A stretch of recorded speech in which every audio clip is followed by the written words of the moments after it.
Assalamualaikum warahmatullahi wabarakatuh. Kami dari kelompok 8 akan mendemokan proyek akhir mata kuliah PBO.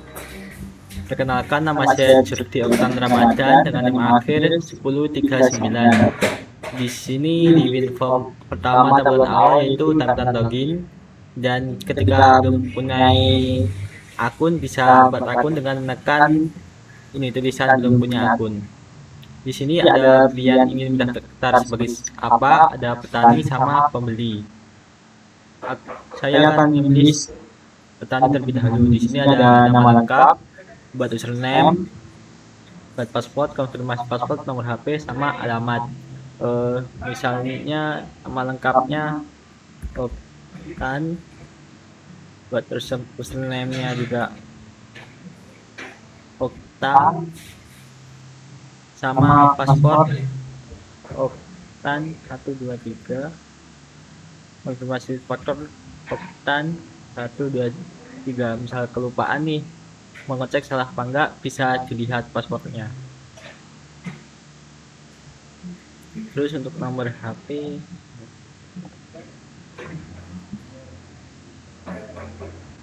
sama alamat, terus bisa klik daftar. Di sini akan muncul message box registrasi petani berhasil.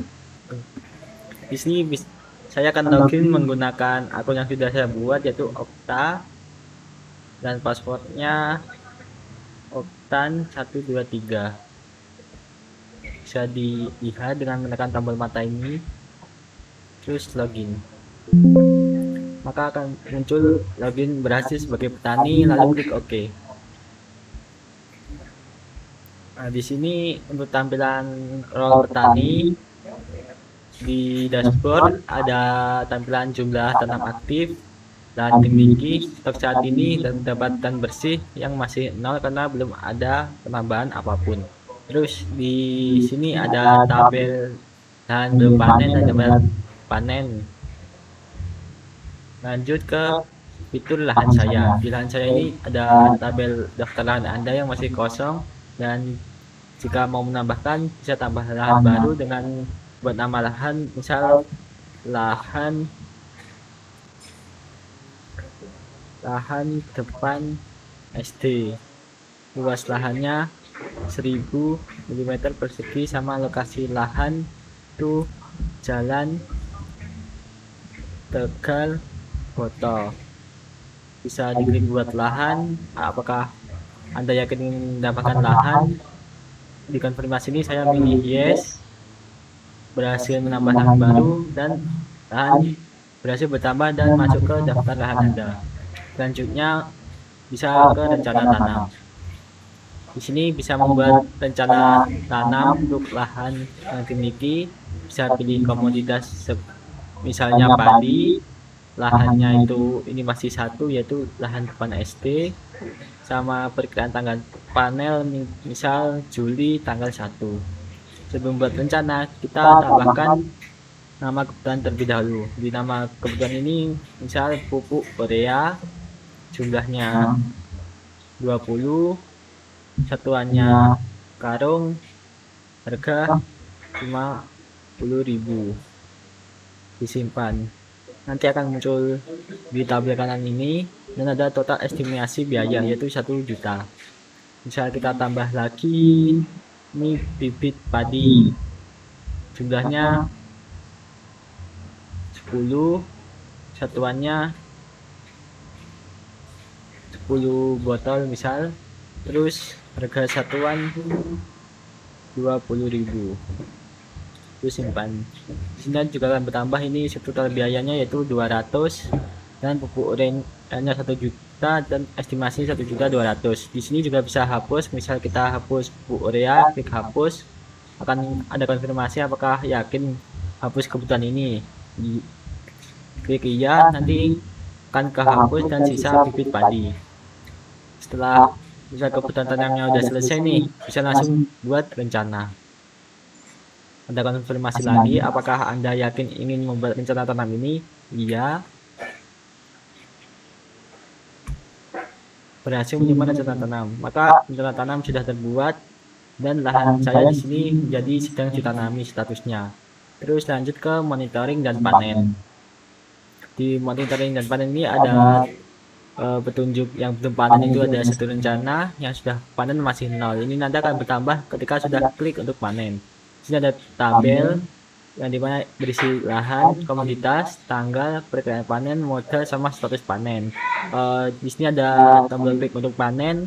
Nanti saat diklik untuk panen akan munculkan form inputan untuk jumlah panen. Di sini panennya bisa 200 kilo.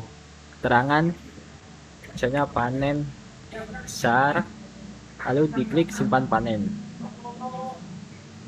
Di sini berhasil menyimpan hasil panen dan tampilan sudah panennya sudah menjadi 1 rencana dan belum panen kembali ke 0. Nanti dilihat akan muncul dilihat stok untuk yang sudah dipanen. Perkenalkan, nama saya Ray Danarkan dengan NIM akhir 1023. Baik, di sini saya akan melanjutkan untuk menjelaskan fitur lihat stok. Jadi di sini klik lihat stok. Nah, kemudian di sini akan muncul daftar riwayat panen yang berisi panen dari rencana tanam yang sudah dipanen tadi. Di sini ada tanggal panennya, kemudian nama lahannya, kemudian komoditasnya apa, kemudian juga ada modalnya berapa, jumlah panennya berapa tadi sesuai yang sudah diinputkan, kemudian juga ada keterangan panennya. Kemudian di sini juga ada stok tersedia per panen.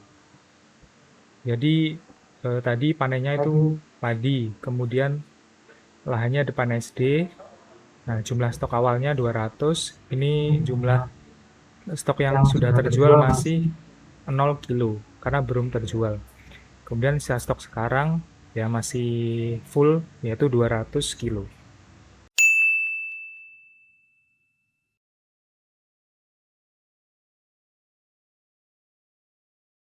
Perkenalkan, nama saya Muhammad Hasbi Primabilah dengan NIM 2524101098. Jadi kali ini saya akan mendemokan untuk pembeli. Oke, untuk yang pertama saya buat akun dulu ya, atau regis dulu. Ingin mendaftar sebagai apa? Saya pilih pembeli. Untuk nama lengkapnya saya coba Hasbi M. Untuk username-nya saya coba oke. Passwordnya saya bikin HBY 1 2 3. Saya konfirmasi HBY 1 2 3.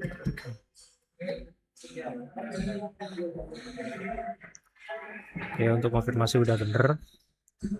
Untuk nomor HP, lalu untuk alamat saya coba Madiun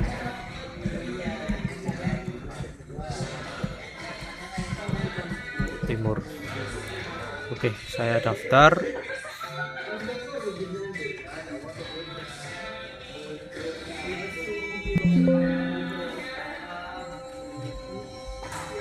Oke, registrasi sudah berhasil. Username sama password diingat-ingat ini, soalnya untuk login. Saya login HBY 1 2 3. Login berhasil sebagai pembeli. Maka untuk tampilan pembeli akan seperti ini. Untuk pembelian sukses itu semua masih nol. Pembelian sukses menunggu bayar, tawaran masuk, sama riwayat pembelian itu masih kosong karena kita masih membuat akun baru. Jadi tidak ada data satupun tentang kita, tentang transaksi kita. Lanjut, ada pengajuan harga beli. Di sini pengajuan harga beli akan diajukan kepada petani. Misal saya ingin membeli padi dengan harga beli 18.000. Lalu untuk catatannya saya juga kasih, saya borong. Oke. Lalu simpan. Pengajuan harga beli berhasil disimpan. Oke. Nah, untuk daftar harga beli ini akan terlihat oleh petani yang mana dia ingin menjual kepada siapa. Jadi, saya mengajukan harga 18.000 kepada petani.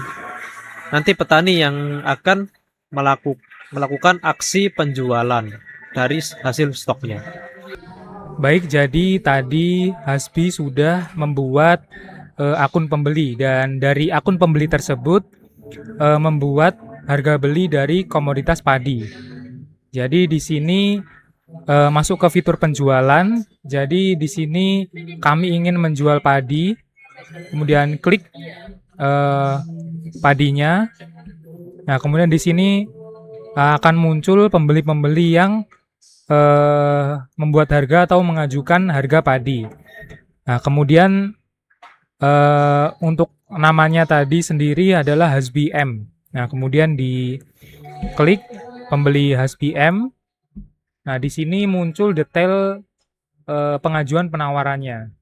Jadi ini yang stok terpilih dari petani yaitu padi. Kemudian pembeli terpilihnya itu Hasbi M dan harga per kilonya 18.000 sesuai yang dibuat tadi. Nah, kemudian bisa menentukan stok yang ingin ditawarkan berapa kilo dari total stoknya. Ini total stoknya kan 190 kilo. Jadi misalnya saya ingin menawarkan ke Hasbi M sebesar 50 kilo. Nah, kemudian kirim penawaran. Mengisi catatan terlebih dahulu. Nah, jika sudah mengisi catatan, kemudian kirim penawaran.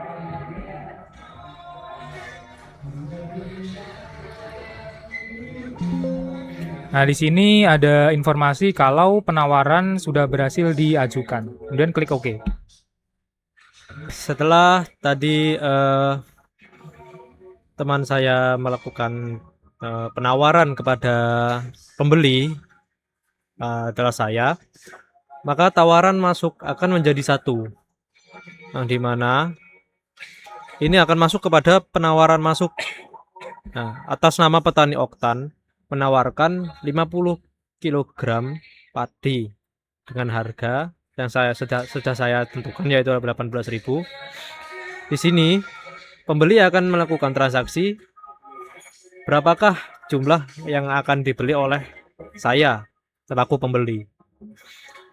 Coba saya akan borong semua yaitu 50 kilo dengan total pembelian yaitu 900.000. Lanjut, saya beli. Penawaran berhasil diterima, transaksi pembelian berhasil dibuat dan sedang menunggu pembayaran. Oke. Perkenalkan, nama saya Sally Maulida Putri dengan NIM 252410101020. Nah, setelah penawaran diterima, pembeli dapat melakukan pembayaran. Di sini terdapat ditampilkan informasi seperti tanggal transaksinya, komoditas, jumlah dibeli, harga transaksi, total transaksi, dan status transaksinya. Di sini pembeli dapat mengklik terlebih dahulu penawaran yang ingin dibayarkan, lalu bisa memilih metode pembayaran yang akan digunakan. Di sini misal menggunakan transfer bank. Lalu pembeli diminta untuk mengupload bukti pembayarannya.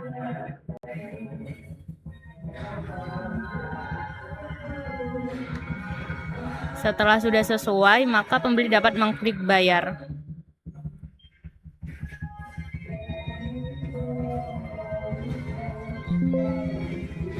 Sini muncul pop-out yaitu bukti pembayaran berhasil dikirim. Silakan tunggu verifikasi dari petani.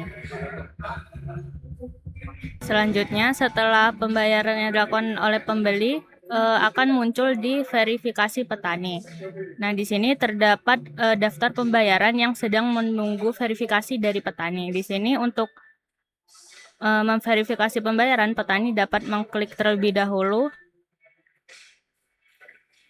Lalu di sini petani dapat melihat bukti pembayaran yang telah dilakukan oleh pembeli. Di save terlebih dahulu. Lalu akan muncul pop-up yaitu bukti pembayaran berhasil disimpan.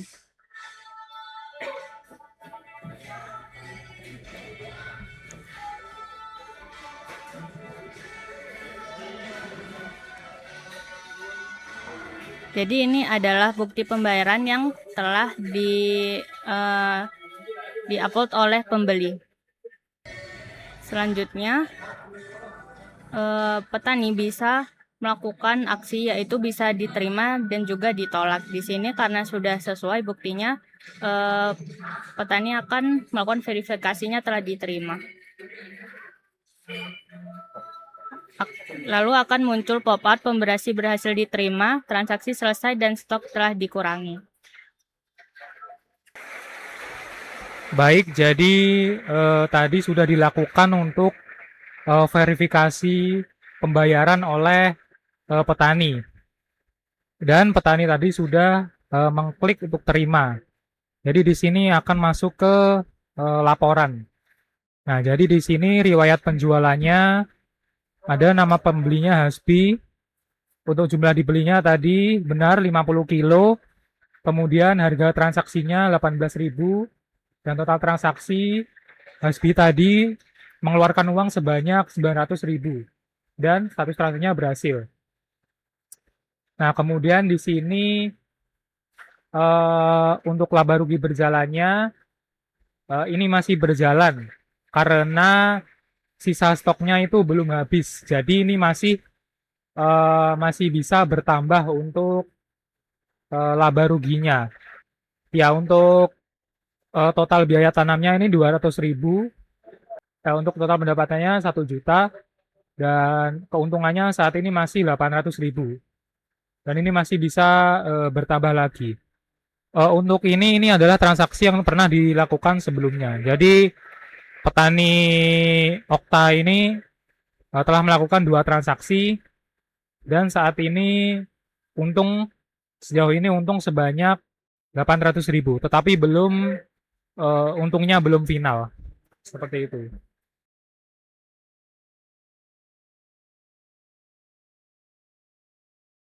Untuk konsep OP PBO di project kami yaitu ada enkapsulasi, abstraksi, inheritance, sama polymorphism. Di sini untuk abstraksi itu ada abstract class, di sini abstract class-nya sebagai user. Dan untuk inheritance-nya di sini itu induknya adalah user sebagai induk inheritance, dan untuk anak-anaknya yaitu ada pembeli sama kelas petani. Lalu untuk enkapsulasinya di sini seperti atribut ini yang menggunakan enkapsulasi public. Metode ini juga public yang artinya bisa dipakai di semua kelas atau dipanggil di semua kelas. Tapi karena ini abstraksi jadi yang bisa pakai itu hanya anak-anaknya. Terus untuk polymorphism itu di sini ada metode abstrak yang dimana di sini di override sama anaknya yaitu pembeli dan kelas petani sebagai polymorphism. Baik, cukup sekian untuk demo aplikasi dari kelompok kami, kelompok 8. Jika ada salah kata kami mohon maaf. Wassalamualaikum warahmatullahi wabarakatuh.